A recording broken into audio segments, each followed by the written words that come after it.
猎物，却是没能杀人的寒风。老师，对不住了，这次也连累您了。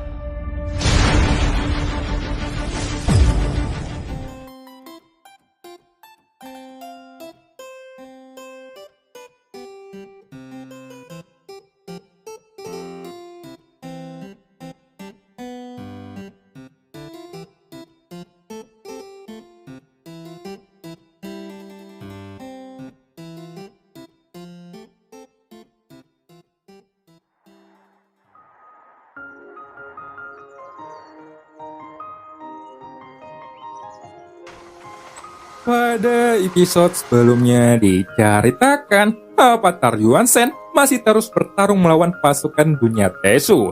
Namun, tiba-tiba ada sebuah formasi yang menguncinya.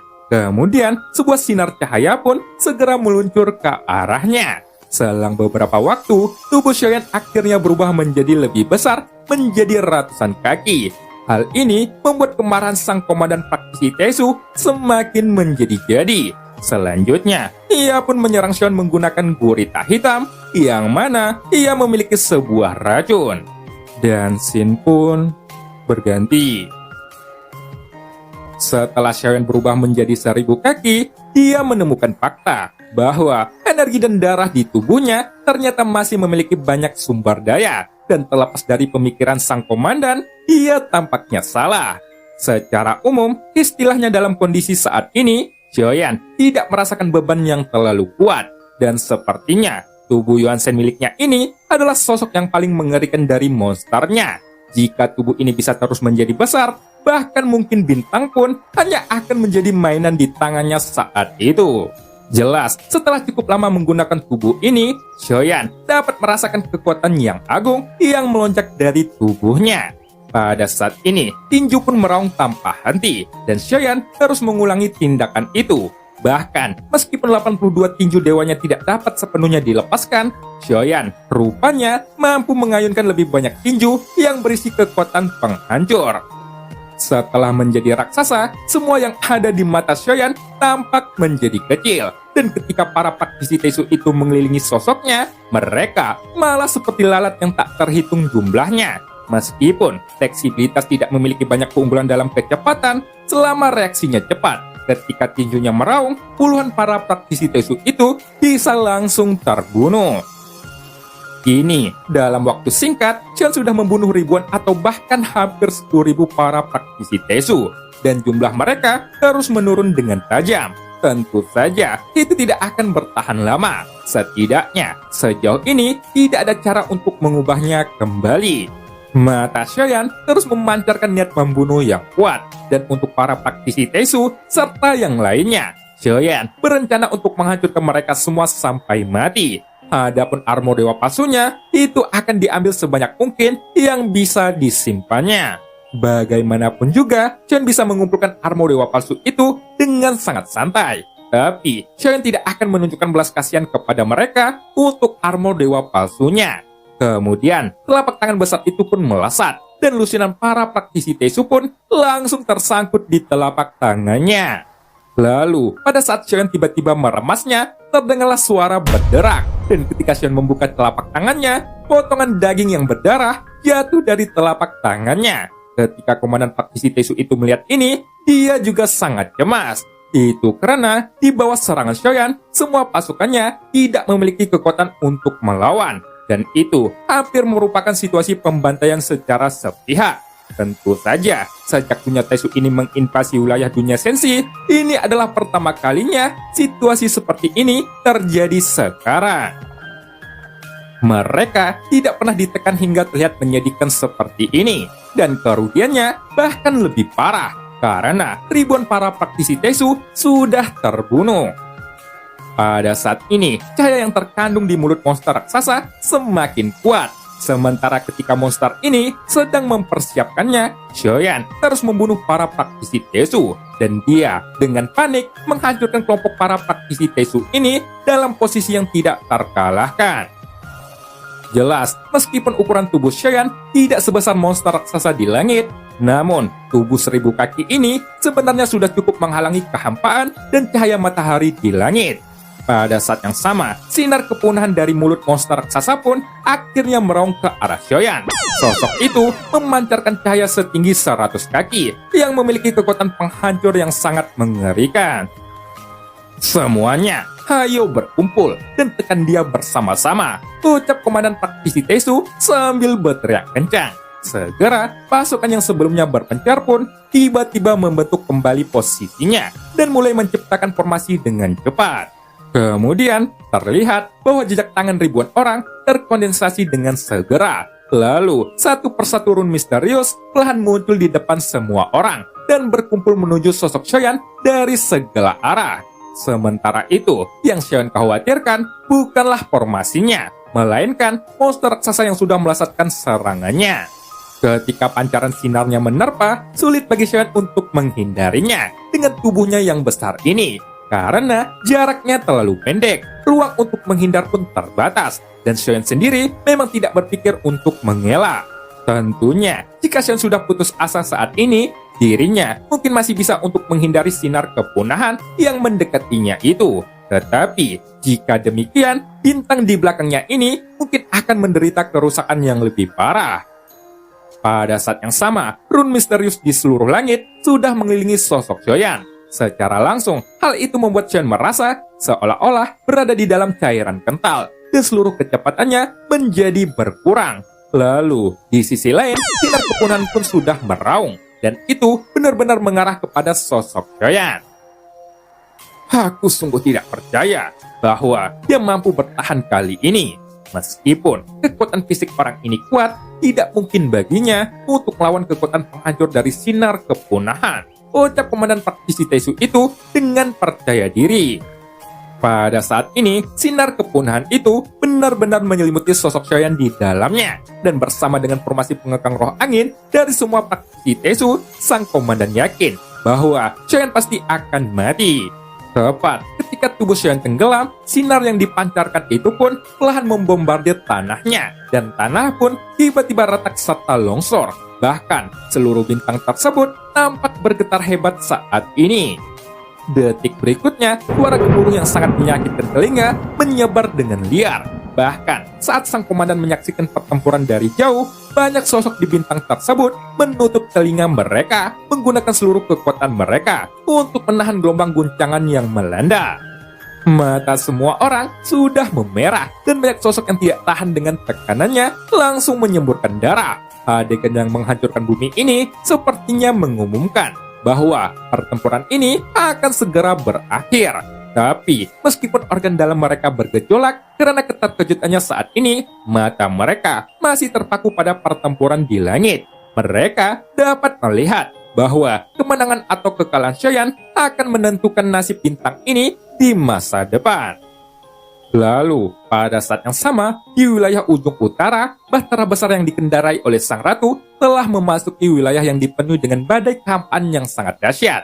Meskipun bahan dan struktur bahtera ini sudah banyak dibangun ulang dibandingkan dengan bahtera aslinya, itu mungkin tidak dapat menopangnya jika menghadapi badai kehampaan raksasa, atau dia jelas membutuhkan bahtera yang lebih kuat.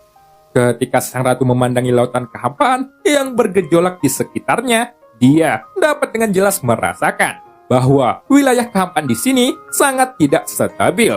Namun, bahtera sudah belayar mengarungi area tersebut, dan dalam waktu singkat, ada sejumlah besar monster gurita raksasa yang sangat aktif di dalam badai kehampaan, dan itu mulai bergegas menuju bahtera. Akan tetapi, kabar baiknya adalah karena bahtera ini telah didesain ulang, maka semua aspek tentu telah diperkuat.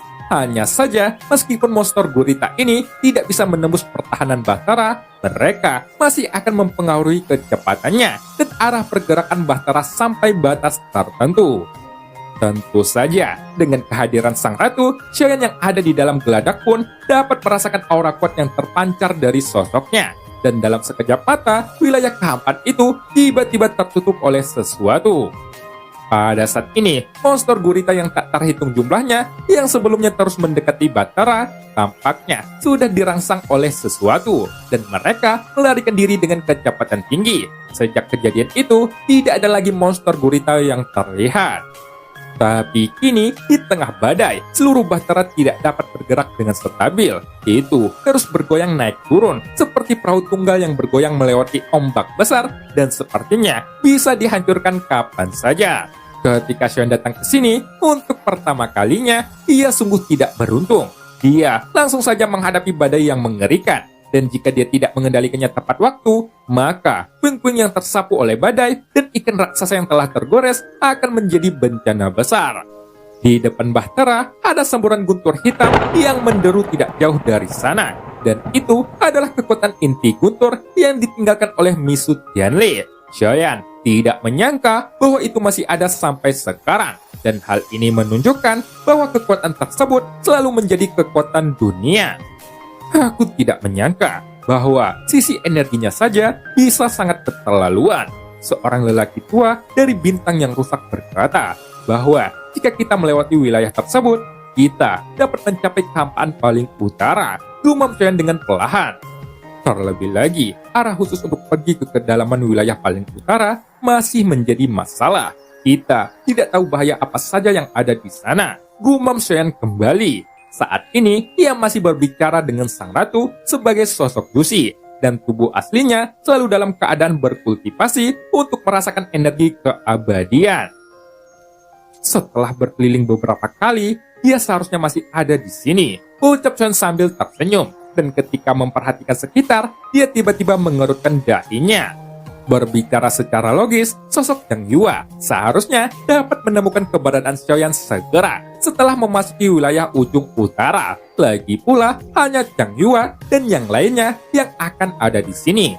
Tapi, setelah memasuki wilayah bintang patah cukup jauh, Xiaoyan tampaknya masih belum melihat bahtera milik Zhang Yue berada. Menurut apa yang dikatakan, sang ratu sudah berkeliaran di sekitar bahtera beberapa kali, tetapi tetap tidak menemukan. Apapun itu, jika mereka masih ada, Zhang Yue seharusnya bisa mengenali bahtera ini. Apakah dia menghilang? Ucap Xion sambil melirik sang ratu. Akan tetapi, memang tidak ada aura lain di ujung utara ini, meskipun luas, jalur utamanya hanyalah daerah sekitarnya. Zhang Yue juga berkeliaran di sini untuk mencari barang-barang yang tersapu oleh badai kehampaan. Sepertinya, kita hanya bisa pergi mengarungi wilayah bintang patah ini tanpa mengandalkan pemandu, ucap Xion sambil menghela napas berat. Tampaknya, perjalanan ini tidak akan semulus yang Xiaoyan bayangkan. Tanpa kemampuan terampil Zhang Yue untuk mengendalikan bahtera dan berlayar di tengah badai kehampaan, sekali mereka menghadapi badai tersebut, itu akan menjadi hal yang sangat berbahaya. Di sisi lain, sang ratu sendiri tidak ikut campur dengan keputusan yang Xiaoyan buat. Bahtera mereka sudah memasuki wilayah bintang patah, yang dimana ada banyak benua rusak, dan banyak ruang yang sudah hancur berkeping-keping, seperti cermin pecah yang tak terhitung jumlahnya. Itu memantulkan pemandangan yang berbeda. Hanya saja, ini adalah benua atau bintang yang pernah ada. Xiaoyan pun tidak segera pergi ke kedalaman utara yang paling ekstrim, karena arahnya saat ini tidak jelas, dan bukan gaya Xiaoyan untuk pergi dengan gegabah. Mungkin Zhang Yue menghilang, dia harus pergi, atau sesuatu pasti telah terjadi. Kemungkinan yang terakhir lebih tinggi dari yang pertama. Lagi pula, mereka sudah lama tinggal di sini, dan badai kehampaan adalah tempat berlindung alami. Jadi, masuk akal jika mereka tidak akan pergi dengan mudah. Sementara tubuh Yuan Shenya sedang bertarung habis-habisan, Xiaoyan dan sang ratu sudah datang ke ruang yang rusak tempat Misu Tianli sebelumnya. Tapi, bahtera ini belum memasuki kedalamannya. Karena di depannya, Xiaoyan melihat meteor melesat di sini. Segera, dengan sekali gerakan, sosok Xiaoyan terbang di atas bintang yang sekarat itu. Dan tidak ada yang aneh dengan banyaknya orang di sekitarnya. Lalu, ketika Xiaoyan melihat permukaan meteor yang agak datar, ada beberapa jurang aneh di atasnya. Detik berikutnya, Xiaoyan pun bangkit perlahan, sampai dirinya bisa melihat keseluruhan penampilan meteornya. Dan pada saat menyaksikan ke arah jurang, Xiaoyan langsung mengeluarkan sebuah gulungan dan mencatat beberapa pola pada gulungan itu. Parit-parit ini memiliki jalur lintasan yang jelas, dan itu tidak terbentuk secara alami. Terlebih lagi, di sepanjang jalurnya ada beberapa aturan yang dapat dilihat sekilas. Gumam Xiaoyan di dalam hatinya. Kemudian, setelah Xiaoyan menggambarnya di dalam gulungan, dia kembali memandangi meteor itu lagi. melangkah keluar dan dengan kejam meledakkan meteor tersebut. Dalam sekejap mata, meteor itu pun hancur berkeping-keping dan muncullah batu giok yang tergelincir di dalamnya. Xiaoyan pun segera mengulurkan telapak tangannya untuk mendapatkan pecahan giok itu. Namun ternyata tidak ada informasi apapun di dalam giok ini, hanya sebuah kata yang tertulis di tengahnya. Hah? Meteor yang ditinggalkan oleh Chang Yuwa ada di luar ruangan tempat Misu Tianle berada. Mungkinkah dia sengaja meninggalkannya untukku? Gumam Xuan di dalam hatinya. Dan memang ketika Xuan melihat giok itu di tangannya, itu hanyalah potongan batu giok yang paling sederhana. Tampaknya dia sudah pergi. Jika Chang Yuwa benar-benar tetap tinggal, maka orang itu pasti memiliki sebuah rumah di sini. Lalu, jika dia benar-benar meninggalkan informasi apapun di batu giok ini, selama orang yang lebih kuat melewatinya, dia pasti bisa merasakan keberadaanku. Gumam Xuan sambil mencubit dagunya. Tidak hanya itu, dia juga meninggalkan batu giok ini di dalam meteor. Dan pergerakan meteornya juga sangat aneh. Itu seperti anak panah yang mengarahkan ke suatu tempat. Gumam Xuan kembali. Setelah itu, Xuan pun melirik ke sisi dunia yang rusak. Dan mungkin dia harus menggali ingatan masa lalunya. Segera, Xuan pun kembali ke Bahtera, memberitahu sang ratu apa yang dia pikirkan, dan mengeluarkan pola yang dia gambar dari meteor. Ini seharusnya menjadi petunjuk arah kita, ucap sang ratu sambil melihat pola yang digambar oleh Xiaoyan pada gulungan itu. Dan menurut apa yang dijelaskan oleh Xiaoyan, sang ratu pun hanya bisa memberikan tebakannya. Mungkinkah dia sudah masuk ke dalamnya terlebih dahulu? Tanya Xiaoyan. Kali ini dia pun cukup curiga, karena dengan kekuatan Chang Yuwa, dia bahkan tidak berani mendekati lokasi Misu Tianle. Jadi, bagaimana dia bisa pergi ke wilayah ujung utara? Dia meninggalkan petunjuk untuk membimbing Xiaoyan, tapi tidak peduli bagaimana menjelaskannya. Chang Yuwa dan Xiaoyan tidak dapat dihitung sebagai balas budi. Hanya saja, pada awalnya dia memang mengambil minat Xiaoyan. Jadi, dia membawa Xiaoyan ke dalamnya. Jika itu adalah janji yang sederhana, dengan meninggalkan petunjuk seperti ini, Xiaoyan berpikir bahwa itu seharusnya tidak mungkin. Maka dari itu, pasti ada sesuatu di dalamnya. Sesuatu yang sangat diminati oleh Chang Yuwa. Dan dirinya memiliki obsesi yang memang harus didapatkan lebih dulu. Semua isinya tidak diketahui. Namun, karena Chang Yuwa sudah memberikan petunjuk sekarang, Xiaoyan pun tidak perlu lagi mencari-cari seperti anak ayam tanpa induknya. Dan dia hanya perlu mengikuti arah yang sudah diberikan. Tapi, tiba-tiba tubuh asli Xiaoyan yang sedang berkultivasi di kamar Bahtera perlahan membuka matanya. Dan ada cahaya biru berkedip-kedip di tangannya. Itu adalah tanda bahwa Xiaoyan harus menghadiri rapat paripurna dengan partai lain. Kenapa malah memanggilku di saat seperti ini? Ucap Xiaoyan sambil mengerutkan dahinya. Padahal tidak dapat dihindari bahwa sesuatu akan terjadi ketika aku memasuki ujung utara. Akan tetapi, di luar masih ada sang ratu dan Tugu Jusi yang senantiasa berjaga. Kekuatan mereka juga tidak cukup buruk. Jadi, seharusnya tidak ada masalah besar untuk saat ini, ucap Xiaoyan kembali. Pertemuan di domain kekacauan sangat misterius, dan Xiaoyan bahkan mendapatkan banyak informasi dari dunia luar dengan ingatannya. Tetapi, bagi Xiaoyan saat ini, Xiaoyan akan mengusahakan untuk tidak melewatkan pertemuan seperti itu. Selain itu, ramuan yang disempurnakan untuk si nomor 3 sudah dia siapkan, kecuali untuk kepercayaan si nomor 1. Dia belum bisa bertemu dengan sosok Long Yan dalam waktu singkat. Lalu jika Xiaoyan sendiri tidak siap, dia tidak tahu apakah si nomor 1 ini akan marah atau tidak. Namun, setelah Xiaoyan memikirkannya kembali dengan hati-hati, si nomor 1 sebenarnya tidak memberikan batasan waktu. Jadi, seharusnya itu tidak akan menjadi masalah besar. Kini, setelah sedikit terdiam, kesadaran Xiaoyan pun mulai tenggelam ke dalam giok biru itu. Dalam 2 kali pertemuan sebelumnya, Xiaoyan masih belum terbiasa dengan perasaan jiwa yang terhisap ini. Tapi, setelahnya, Xiaoyan sudah bisa sedikit beradaptasi. Tepat ketika menyaksikan kilatan cahaya yang berkedap-kedip cukup lama, Xiaoyan pun akhirnya menatap tempat dengan mengesankan di depannya. Pada saat ini, sebuah patung batu dengan angka 9 muncul di bawah kakinya. Dan saat ia perlahan mengangkat kepalanya, Xiaoyan menyadari bahwa dia bukanlah orang yang terakhir datang. Akan tetapi, dari sisi tempat yang masih kosong itu, satu demi satu sosok biru muncul di patung batu masing-masing, tepat setelah kabut tebal memenuhi area. Apakah semuanya sudah ada di sini? Baiklah, mari kita mulai. Seperti biasa, tidak masalah jika kalian memilih untuk diam, tapi akan sangat bermanfaat bagi semua orang untuk berkumpul dan berbagi informasi secara teratur. Ucap si nomor 1. Tampaknya sudah menjadi kewajiban bahwa si nomor 1-lah yang selalu memulai pembicaraan. Namun, dari nada berbicaranya, dia sepertinya sudah sangat bosan dengan sikap sosok lainnya yang sangat santai. Jadi, dia meminta semua orang untuk datang dan mengobrol. Kekacauan di dunia ini telah meningkat di luar perkiraanku, dan dunia tempat kalian berada harus lebih diperhatikan. Salah satu dari kita mungkin menjadi dalangnya, ucap si nomor 2 dengan perlahan, dan sepertinya ada rasa tidak berdaya dalam suaranya.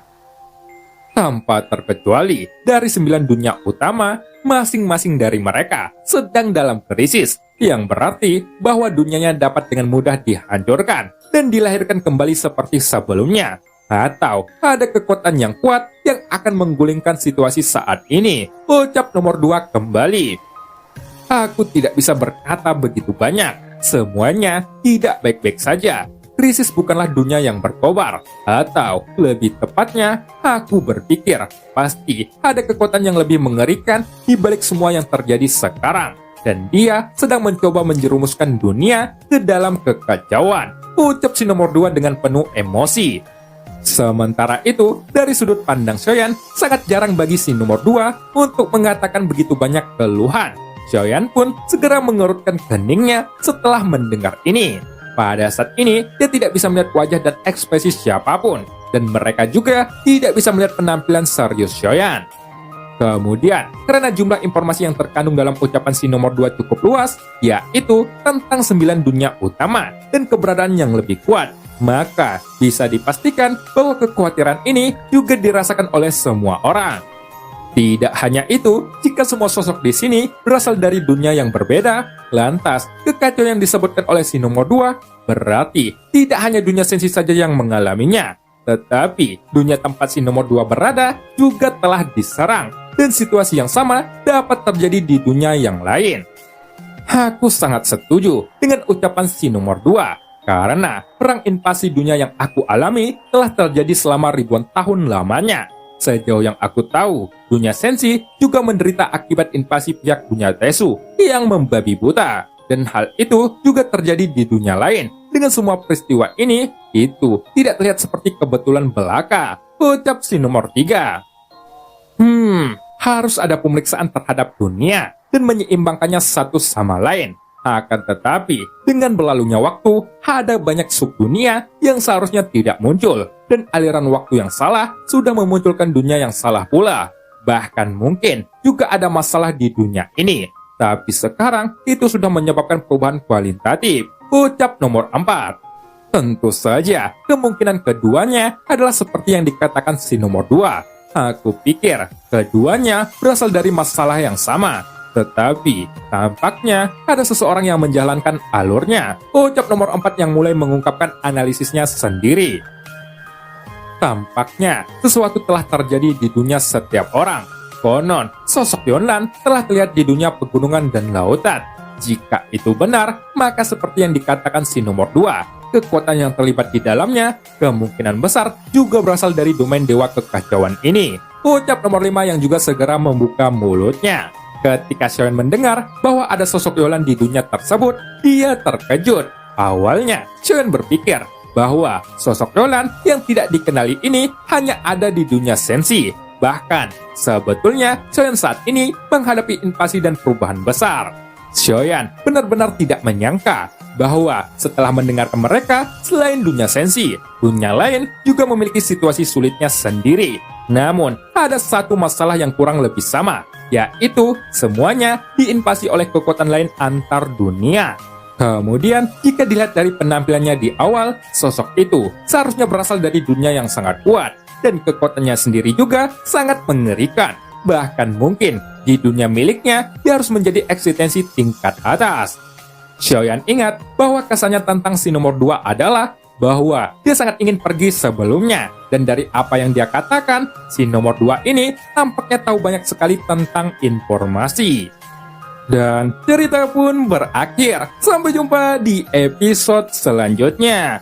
Anak Pak Anton menikah dengan anaknya Bu Maya. Sebelum nonton, jangan lupa seruput kopinya.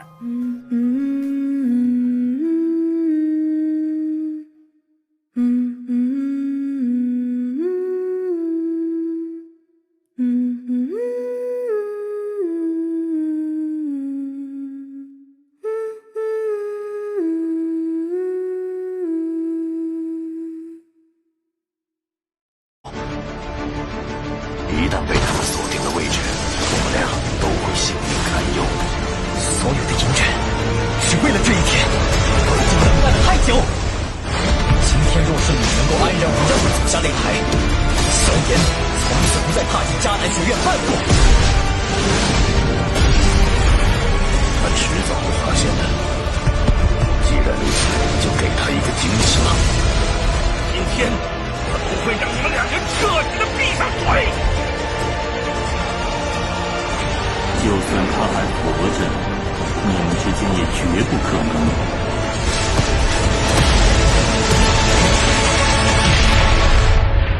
加玛帝国云岚宗，萧炎回来了。